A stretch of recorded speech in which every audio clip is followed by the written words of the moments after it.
Hello, welcome. Hey, so we just decided to do this kind of on, whatever comes to mind, spontaneity. So there's been a couple questions that have come up, and so we decided to address them and add a few other things. And so when we have time, we're just gonna go ahead and do it. So here we are. Okay, some had a question about light. That in their garden space they have very little sunlight, very, very dark.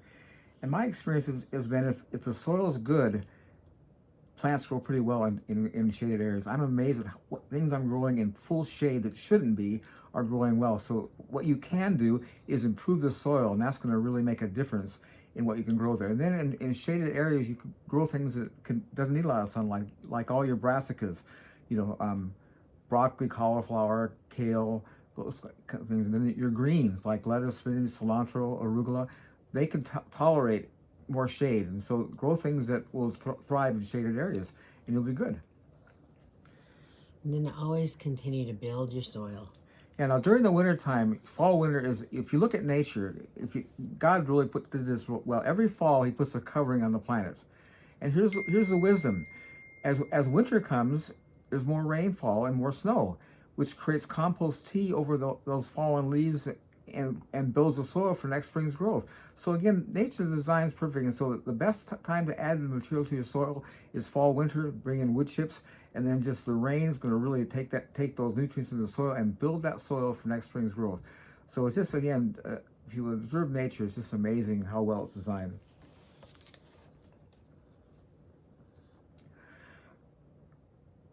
Um, Other pollinators are borage, bee balm, and echinacea. These plants encourage, bring in bees, and they encourage pollination.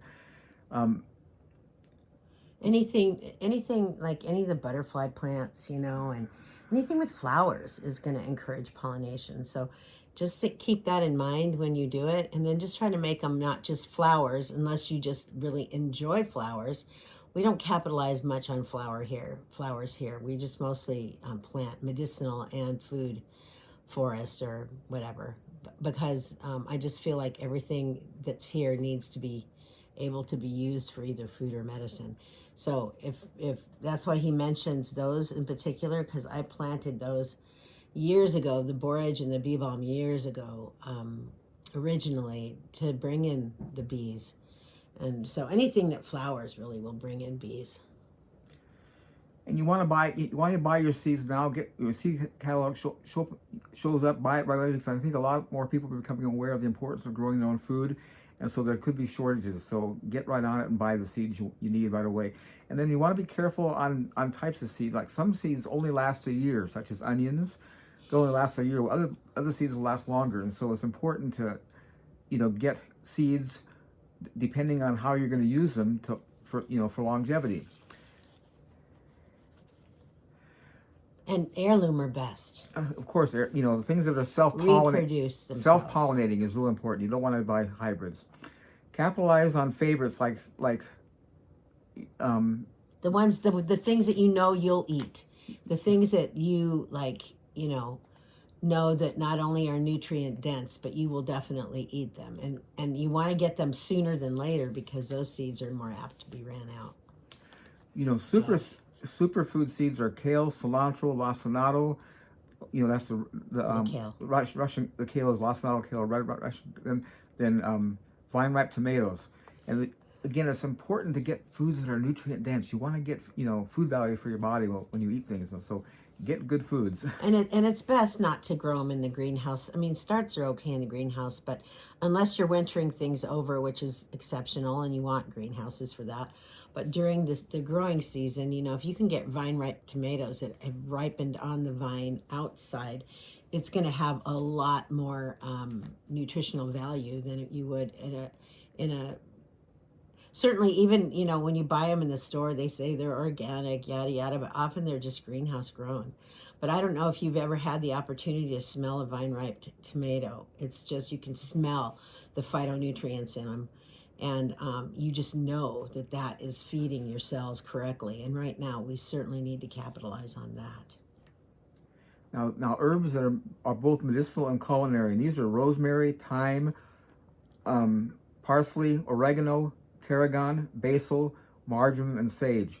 And see, the advantage of these herbs is that a lot of them are perennial, so they can stay in your yard for a while. So it's really nice to have these things out there because they're really nutritional and good for you.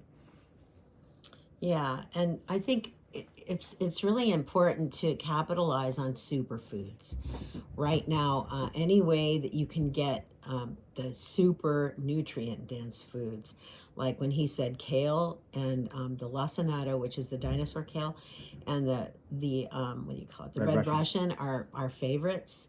And you can do all kinds of things with those, you know. And you want to, when you make a salad, you want to massage your oils into them, and they can be super yummy, but mostly they feed your cells incredibly well. And these foods will alkalinize your system. So, like, let's say you get, you know, ill, you get one of those stupid strains that they're passing around again. I heard they're in South Florida now. There's all these people are getting this bizarre disease where everything's swollen and everything's got what do you call it, fluid in the heart and fluid in the lungs. And anyway, I don't know what else is going on, but when you get sick like that, you want to make sure that you're getting nutrient dense foods before you get sick, because then you're going to be able to fight off those infections or viruses like exquisitely in comparison. So if you weren't taking care of yourself, so you know, try and stay away from super high sugar foods like I wish I could show you my cats right now. They're so funny how they're playing. Anyway, super high nutritively dense foods that will cause your body to respond appropriately if you do fall prey to any of these illnesses. And that's why we're trying to tell you that, and when you get sick, you want to capitalize on alkalinizing your system.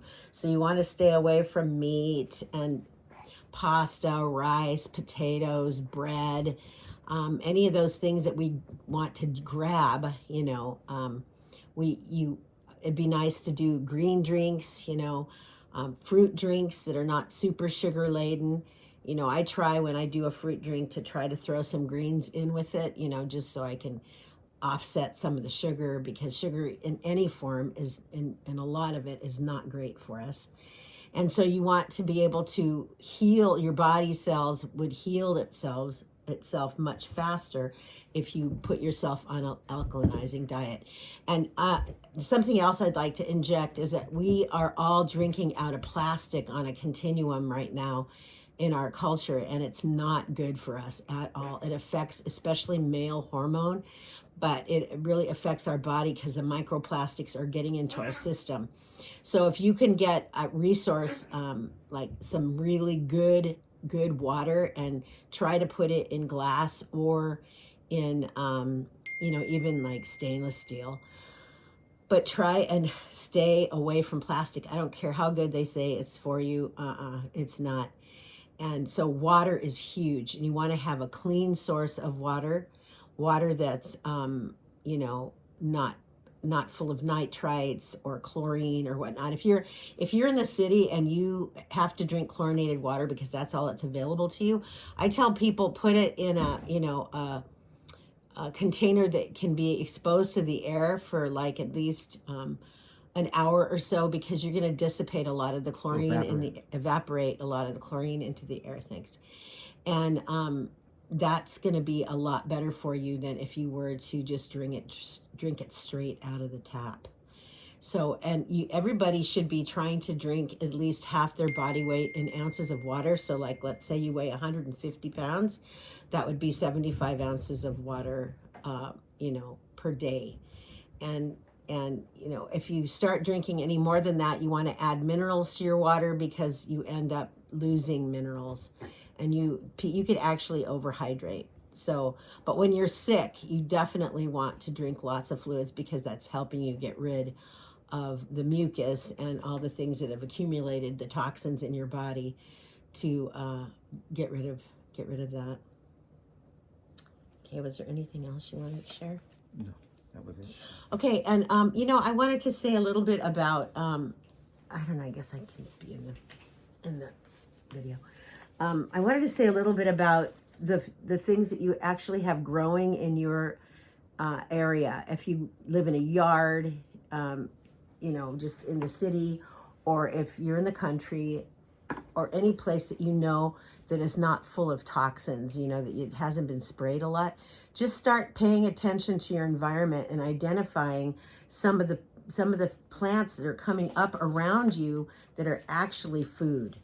And you want to be able to know that, to resource in the event that you're hungry. I know that sounds crazy, but those of you that know what's really happening on this planet right now, I'm really appealing to everyone to prepare, because it's not going to be pretty if things start coming down. But if you can just start sourcing, like in your yard or in your forest, that's not far from your house, what you actually have growing wild, and learn how to forage for those wild plants. And I mean, I was thinking, Paul and I were thinking of some of the things that come up here. Sometimes we're privileged enough to have like mushroom, but it's not very common that we get good medicinal. I mean, well, not medicinal, but edible mushrooms. But they do come up occasionally. But if you live in an area where you can get that and be familiar with the ones that are non-toxic, they're phenomenal, because they're really chocked full of minerals, no, but high immune boosters. They're incredible. But anyway, some of the foods that you might want to look into are cleavers, chickweed, lamb's quarters, miner's lettuce, purslane, and dandelion. As much as people think dandelion are a curse, I think that God has bestowed us with that plant, because you can eat everything in it, including roast the roots and eat them. And it's super good for your liver, and it's a natural detoxer, and there's just all kinds of things it's really good for. But these are things that grow wild around us in most places, and I've been a lot of places in the world, and I can tell you I've seen these plants in various ways everywhere. Like milk thistle. That thistle is such a beautiful plant. It stands out, and people think thistles are really a bummer. Well, milk thistle is one of the best things in the world for your liver. But and actually, thistle, you can actually eat the inner core of a thistle, and it's actually not bad. I've eaten it before, and it doesn't taste bad. But you don't want to obviously eat the thistle, but the inner core of it.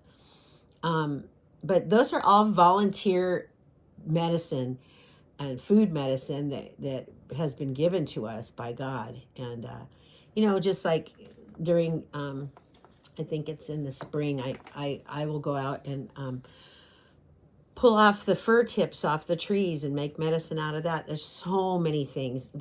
I just spoke to you natural foods that come up out of the soil just in your local, backyard or field, that are pretty universal. But there are ones in particular in your communities that you should learn about.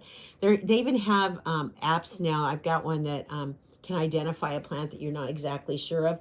They're not always, I must say though, they're not always 100%. So make sure that you check into the plant before you eat it, because I don't want you doing anything like eating poison, because there are plants that mimic plants out there that are poisonous.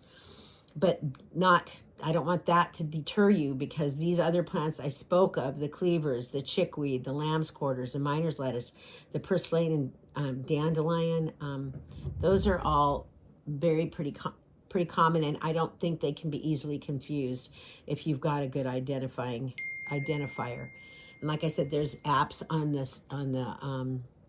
smartphones that you can buy. I think they're like $5 a month or something, if you want to go out and just buy them for a couple of months and start looking at what you have in your yard or your community that will help you. And stay at least 15 feet off a highway or a road that's busily traveled, because you don't want to end up with all those pollutants in your wild foraging foods.